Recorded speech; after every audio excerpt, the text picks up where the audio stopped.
Secretária Maria Emília pede dispensa da leitura, regimentalmente, para discussão.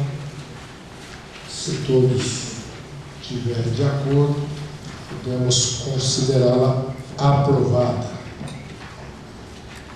Próximo item, informes aqui da nossa Secretaria Executiva pelo nosso coordenador Walter Tesch. Eu só queria dar boa tarde a todos os colegas, desejar bom trabalho. Nós tínhamos de Minas Gerais, o secretário executivo é a nossa coordenadoria, sou eu.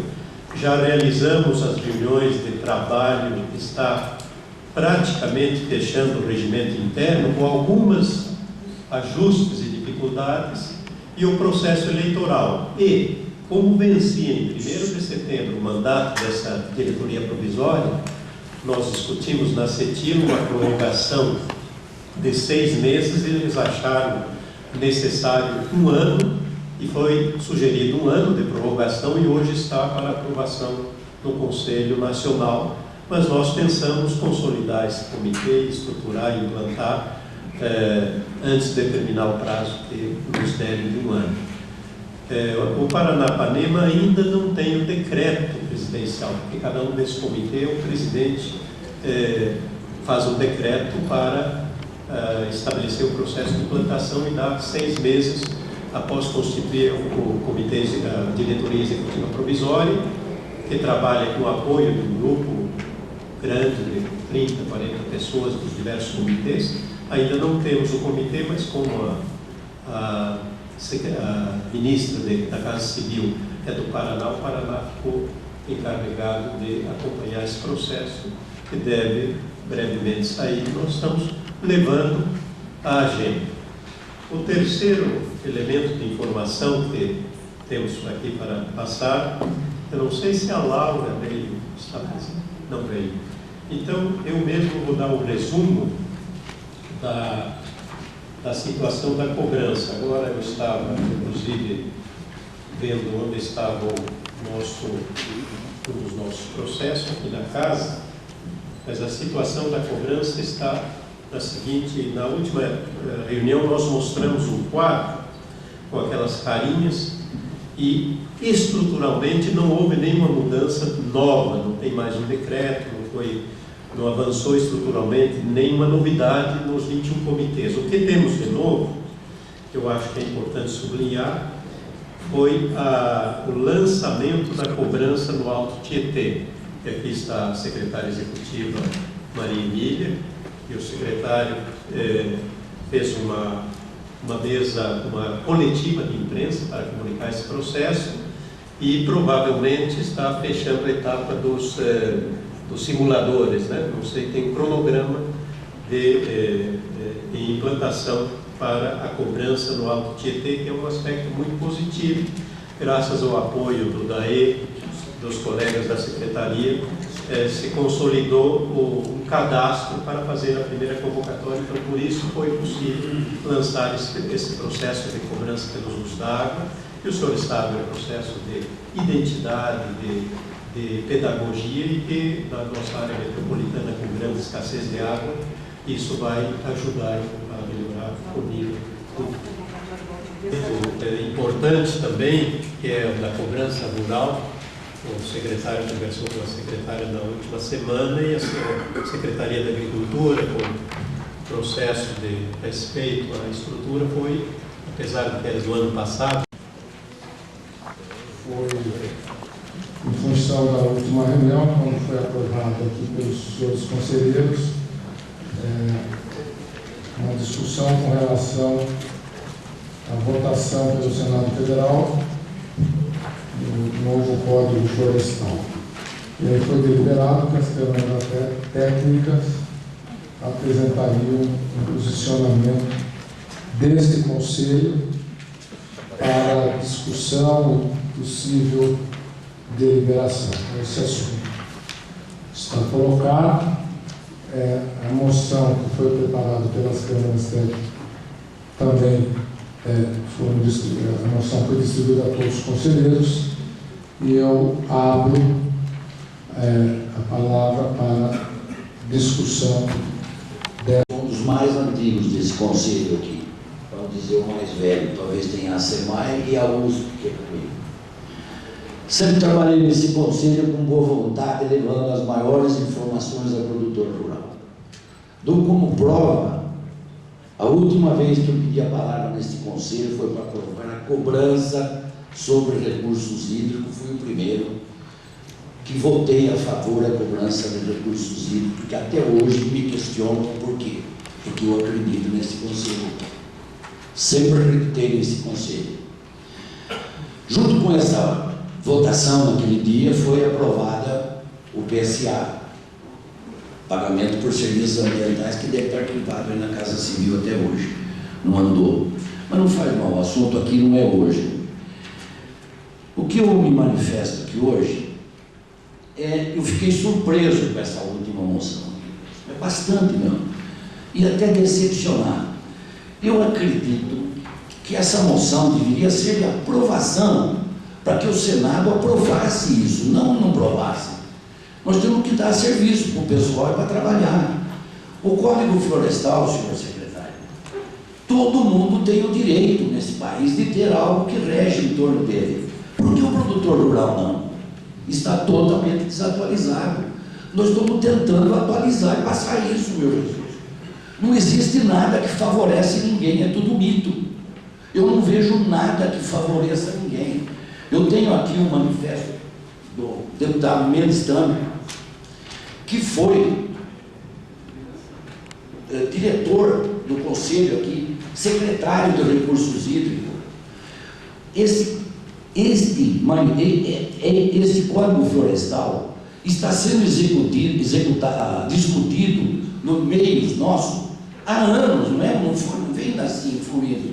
É uma luta nossa como produtor. Eu sou pequeno produtor de regime familiar e sempre me prezei como um ambientalista. Eu tenho a minha propriedade à disposição de todo esse conselho para ser visitada. Eu moro, resido e produzo na Serra do Japim. É APA, é Condefat, é tudo. Quero ver se eu estou irregular e se eu produzo ou não. Então, me deixou muito, mas muito magoada essa votação. Eu vim para pedir ao senhor que nem votasse isso, para não ser exposto ao nosso conselho, esse conceito que nós temos de gente que vem aqui de livre e espontânea vontade, principalmente da sociedade civil, que eu nunca trabalho nesse interior inteirinho, conscientizando o produtor rural. Eu pergunto para o senhor, para os senhores conselheiros, com que cara que eu vou chegar para os meus produtores? Você vem aqui e fala para nós participar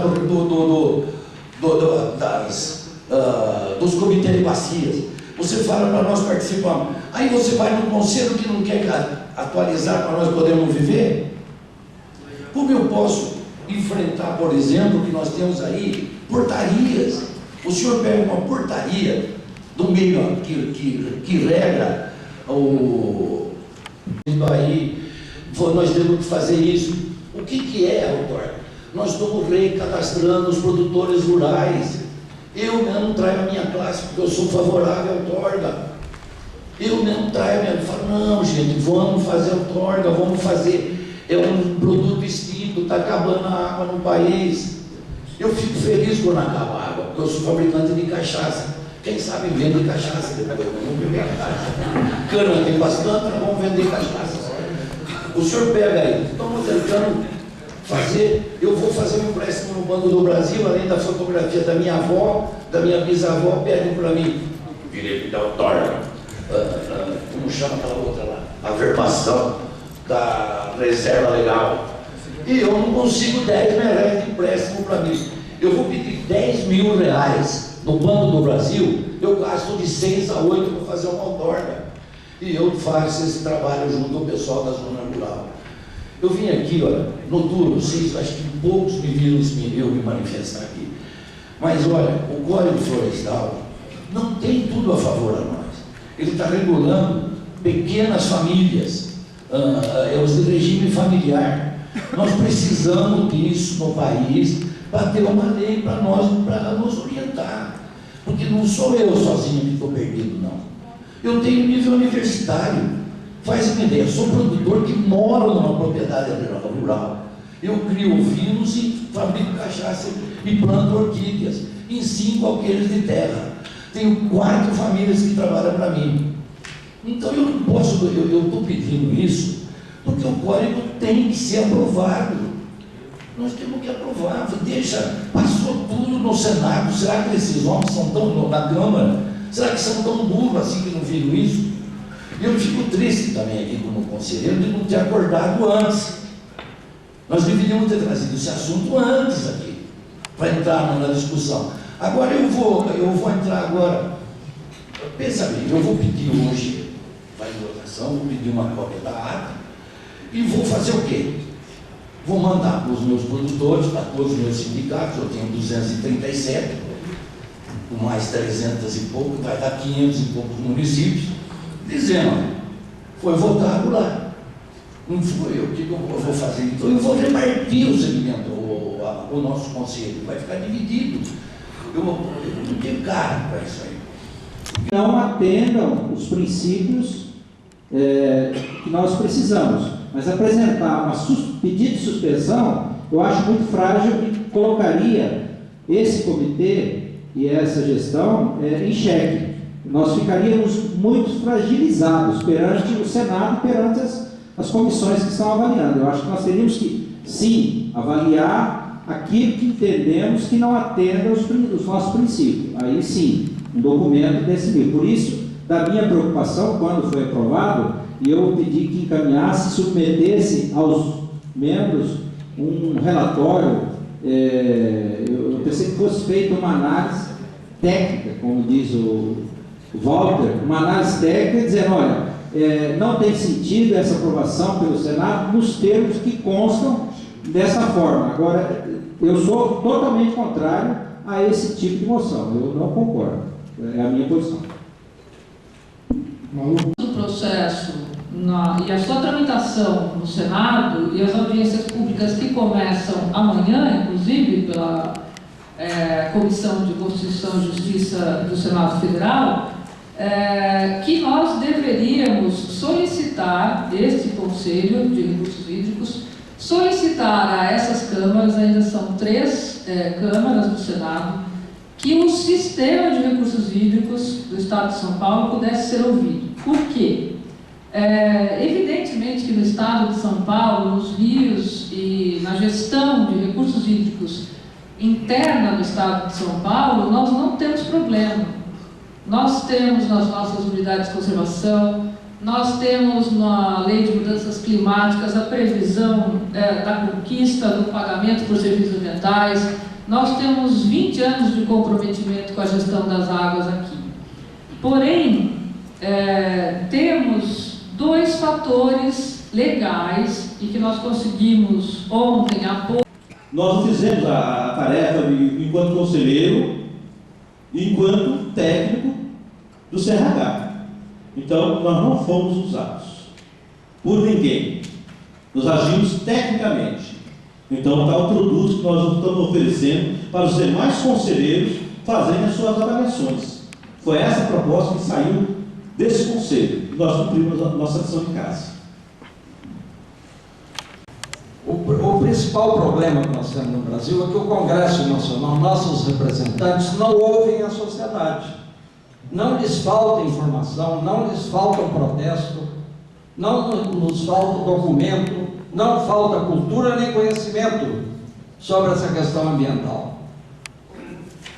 Realmente, um plano desse, de mais de 40 anos aí, ambiental, precisa ter alguma revisão. Mas os pontos são identificados. É a questão da redução da mata ciliar, do distanciamento, a questão da contaminação da agricultura e outros aspectos de muita importância. Mas devemos tirar, porque esse conselho, o que não é culpa de nenhum de nós, ele virou uma câmara de passagem. Quando surge um assunto dessa magnitude, o conselho não está preparado para decidir. Aqui é para traçar políticas públicas, ele tem a obrigação de traçar política pública ambiental para o Estado de São Paulo na área de recursos hídricos. Então é necessário a manifestação do conceito formal, a posição da sociedade do Estado de São Paulo sobre essa questão. Se é para discutir mais 5 minutos ou mais 10 minutos, nós devemos discutir ou mais um mês ou mais...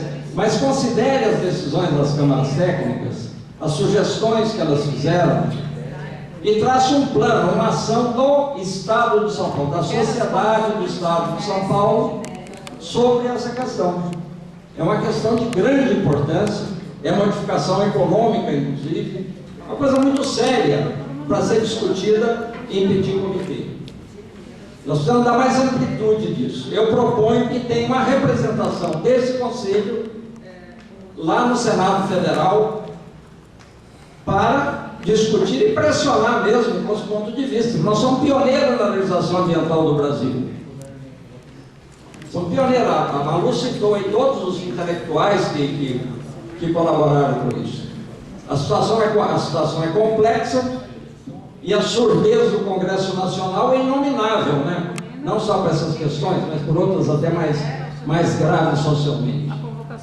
Então precisamos tirar um pleito aqui para o Estado ter uma representação firme e forte, tripartite, junto a essa comissão do Congresso Nacional e movimentar os nossos parlamentares. Parece que alguns ouviram, né? Parece. Mas nós precisamos ter a certeza disso. E quando a gente quer uma coisa, a gente não manda fazer, a gente faz. É só isso. Propostas no Código Florestal. Mas o fato é que existem algumas manifestações, por exemplo, existe uma nota técnica da Agência Nacional de Águas, recentemente produzida, e que coloca uma série de questionamentos e a preocupação com o impacto sobre os recursos hídricos do país, se aprovado da forma como está o Código Florestal. Existe uma manifestação técnica de técnicos da Embrapa, existe um posicionamento retirado em reunião recente do CNPq. Então, existe no âmbito das discussões dos técnicos dúvidas e questionamentos, particularmente a posição de descentralizar aos estados, muitas vezes até aos municípios, a possibilidade de flexibilização das distâncias, enfim, das APPs e tudo mais. Então, realmente, o que está essa moção, no meu entendimento, ela não está abordando, entrando no mérito da análise, mas dizendo que há necessidade, sim, inclusive que o CRH e o Conselho, o Sistema Estadual de Recursos Hídricos, deseja, assim como fez a Agência Nacional de Águas, também aprofundar a discussão do ponto de vista técnico. Só está pedindo que haja oportunidade para essa posição.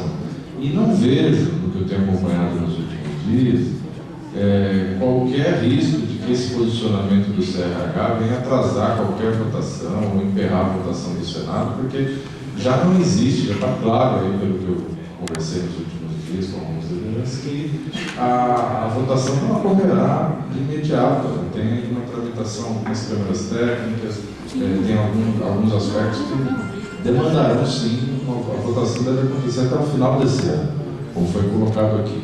Então eu não vejo, nós não estamos entrando no mérito, não estamos tomando partido na discussão, mas estamos preocupados, porque existem entidades sérias de âmbito técnico, como o CNPq. Foi produzida na Câmara dos Deputados, acrescentou 4 dispositivos que levam a prerrogativa de dizer quais são as áreas consolidadas, o que é consolidado, o que é utilidade pública e o que é fim social da propriedade, que hoje é regulamentado pelo CONAMA, para os municípios. E também coloca a questão da competência não mais de forma concorrente.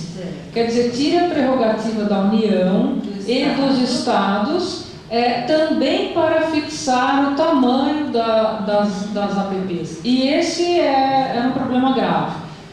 Ainda em relação à água, trata a água em vários capítulos, porque foram várias emendas, também como um recurso natural não mais de atribuição de competência da União, concorrente com os estados. Você passa a gestão da água também para os municípios, estados e União, falando até em convênio. E no caso específico das APPs urbanas e das APPs rurais, isso foi uma questão que a gente levou muito tempo para discutir. Tem um problema muito grave, porque ela coloca na questão do módulo do rural, né, o tamanho das unidades passíveis de exigência da reserva legal. E aí a própria colega da Câmara Técnica de Estado do Meio Ambiente citou municípios paulistas que têm um módulo rural de um tamanho X e outros municípios que têm um tamanho Y. E que nós não teríamos como acompanhar esse trabalho e aí sim, ao repassar para o município, que o sistema de recursos hídricos perderia bacia, comunidade e TGC. Então, como são muitos artigos e quando você diz que você quer, o que o nosso grupo de trabalho entendeu? Que era muito mais fácil nós explicitarmos o objetivo, o mérito do princípio que a gente quer, que é a unidade da bacia, do que a gente ficar apontando artigo por artigo, porque a gente não teria condição de acompanhar cada emenda, cada objeto. E chamando, de uma certa forma, a atenção ao desrespeito que os sistemas de recursos hídricos tiveram no tratamento dessa discussão. Claro que por iniciativa individual, o Conselho Nacional de Recursos Hídricos podia ter promovido uma reunião, cada comitê de bacia suas moções independentes, suas discussões, o Fórum Nacional, mas oficialmente foi como se o sistema de recursos hídricos não existisse para a importância dessa questão, né? Então foi isso que a gente pensou. O posicionamento do Conselho de Recursos Hídricos. Eu entendo que, da forma que foi colocado, nós teríamos duas alternativas.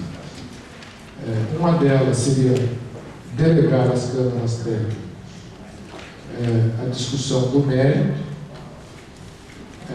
com uma possibilidade, isso eu quero deixar bem claro, que vai ser uma decisão do Conselho como um todo, nós vamos ter que deliberar, para uma aprovação ad referendum.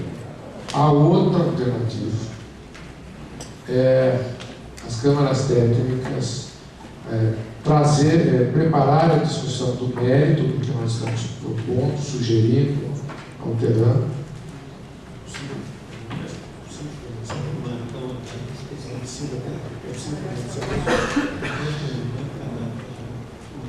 E nós marcaríamos extraordinariamente, e aí nós temos que ter prazo e nos adequarmos, não é o que estava programado, mas em função da discussão, nós marcaríamos uma data razoavelmente próxima, para que volte a esse Conselho a discussão do mérito, para a aprovação do mérito, e para que aí sim os representantes desse Conselho possam trabalhar junto ao Senado Federal. Então nós temos nós vamos ter que tomar uma decisão. Ou nós delegamos as câmaras técnicas para a aprovação ad referendum, na próxima reunião normal nossa, que será em dezembro, e as câmaras técnicas ficam com a aprovação prévia do Conselho, ou nós marcamos daqui 2 semanas, 3 semanas, temos que discutir alguns prazos razoáveis, para que aí sim venha a discussão do mérito, para que esse Conselho tome a decisão e aí os representantes dos Conselhos trabalharem junto ao Senado Federal. Nós vamos marcar o dia hoje, mas antes de marcar o dia, talvez, se for a decisão do Conselho, não precisa marcar o dia. É a decisão, se nós delegamos as câmaras técnicas, a decisão de tomar decisões